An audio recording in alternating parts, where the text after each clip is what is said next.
அன்பார்ந்த இறைமக்களே, கிறிஸ்துவின் மறுப ஜெபக்குழுவின் வாயிலாக இன்று உங்களை சந்திப்பதில் நான் பெரும் மகிழ்ச்சி அடைகிறேன். மக்களை, சந்தோஷமாக இருக்கீங்களா? நிறைவாக இருக்கீங்களா? மகிழ்ச்சியாக இருக்கீங்களா? மன அமைதியாக இருக்கீங்களா?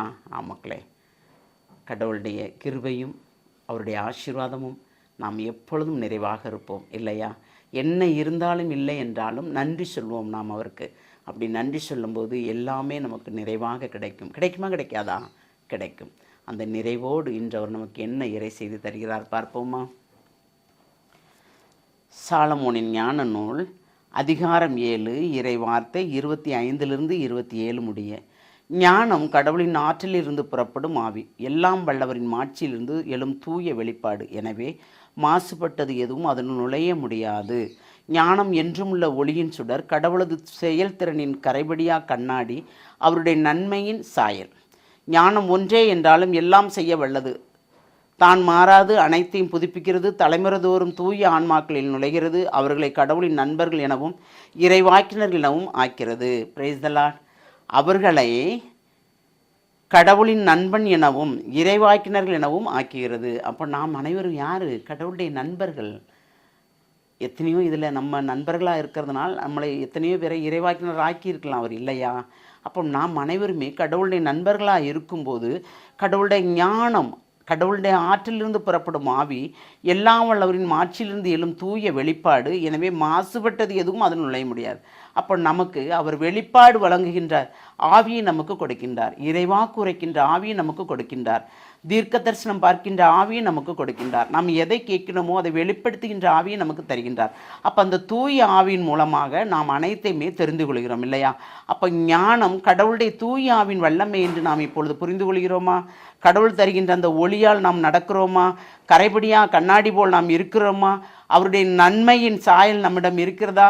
அவர் செய்கின்ற அனைத்துக்குமே நாம் ஆமாண்டவரே, நான் தகுதி அற்றவளாக இருந்தாலும் என்னை தகுதியுள்ளவளாக மாற்றினே ஆண்டவரே நாம் சொல்லுகிறோமா? மலமலமலான்னு கேள்வி கேட்டு முடிச்சிட்டேன் இல்லையா?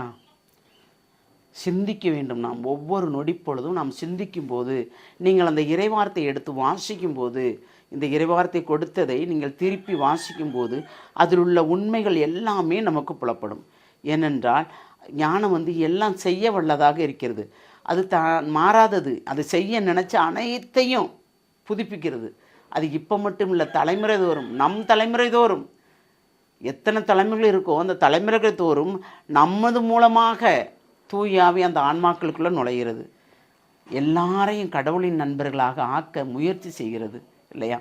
நாம் கடவுளுடைய நண்பர்களாக இருந்தால் நம்முடைய சந்ததிகளோ தலைமுறைகளோ இன்னும் எத்தனை தலைமுறைகள் இருந்தாலும் அந்த தலைமுறைகள் அனைத்தையும் கடவுள் விடுவதில்லை நம்மின் பொருட்டு. Praise the Lord. ஏனென்றால் நம்மீது அவர் அன்பு கொண்டதால் அந்த அன்பின் காரணமாக நமக்கு கொடுத்த வாக்கின்படி நமக்கு பின்வரும் அனைத்து சந்ததிகளையும் அவர் பராமரிக்கிறார், பாதுகாக்கிறார். ஒரு பொழுதும் கூட வீழ்ந்து விடாதவாறு அவர்களுக்கு நன்மை அளிக்க விரும்புகிறார். எப்பொழுதும் உற்று நோக்குகிறார் அவர்களை. அப்போ அந்த உற்று நோக்குதல் நமக்கு எவ்வளோ பெரிய நன்மை தருகிறது இல்லையா? ஏனென்றால் ஒவ்வொரு நொடி பொழுதும் அந்த ஞானம் புதுப்பிக்கப்படும் போது அந்த தூய ஆவி அந்த ஆன்மாக்குள் நுழைந்து நிறைய நன்மைகளை செய்யும்படி தூண்டுகிறது. அந்த நன்மையை நாம் செய்திருக்கிறோமா? இதுவரைக்கும் ஆண்டவர் தூண்டுதலில் செய்திருக்கிறோம் என்றால் நாம் தான் பேர் பெற்றவர்கள். ஏனென்றால் அந்த தூய ஆவி தூண்டுதலின் மூலமாக நாம் செய்கின்ற ஒவ்வொரு காரியங்களும் இறைவன் கரத்தில் இருக்கிறது. முறுமுறுப்பற்ற காரியங்கள். நாம் எதை செய்ய வேண்டும் என்று நினைக்கிறோமோ அதை செய்யும்போது எல்லாம் வல்லவரன் கூடையே இருந்து அனைத்தையும் தெளிவுபடுத்துகிறார் இல்லையா? அந்த தெளிவுபடுத்துவதன் மூலமாக இறைவன் நமக்கு செய்ய சொன்ன கட்டளைகள் அனைத்தையும் நாம் நிதானமாக சிந்தித்து செயல்படும்போது அனைத்துமே நிறைவாக இருக்கும். அந்த நிறைவை கேட்போமா? எல்லாம் வல்ல இறைவா, ஆமாண்டவரே, நாங்கள் எப்பொழுதும் தூய்மையுடனும் உம்முடைய தூய ஆவியின் சித்தத்தின்படியும் நடக்கும்படி எங்களை நீர் வழிநடத்த வேண்டும். உம்முடைய சித்தம் அறிந்தே நாங்கள் செயல்பட வேண்டும் ஆண்டவரே.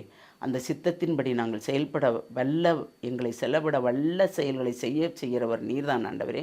ஏனென்றால் நாங்கள் எல்லாரும் உம்முடைய கைக்கருவிகளாக இருக்கிறோம். இந்த கைக்கருவிகளை நீர் நல்ல முறையில் பயன்படுத்தி நன்மையை மட்டுமே நாங்கள் செய்யவும் பெற்றுக்கொள்ளவும் நீர் வரந்தர வேண்டும். ஆமாண்டவரே, இந்த நன்மையின் மூலமாக பிறரும் வாழும்படி நீர் ஆசீர்வதிக்க வேண்டும் ஆண்டவரே. அந்த ஆசீர்வாதத்தை பூரணமாக தரப்போகிற கிருபைக்கு நன்றி கூறி, உம்முடைய வல்லமைக்குள், உம்முடைய ஆற்றலுக்குள், உம்முடைய செயல்பாட்டுக்குள் எங்களை முழுமையாக ஒப்புக் கொடுக்கிறோம். ஜெபம் கேட்கும் நல்ல பிதாவே. ஆமேன், ஆமேன், ஆமேன்.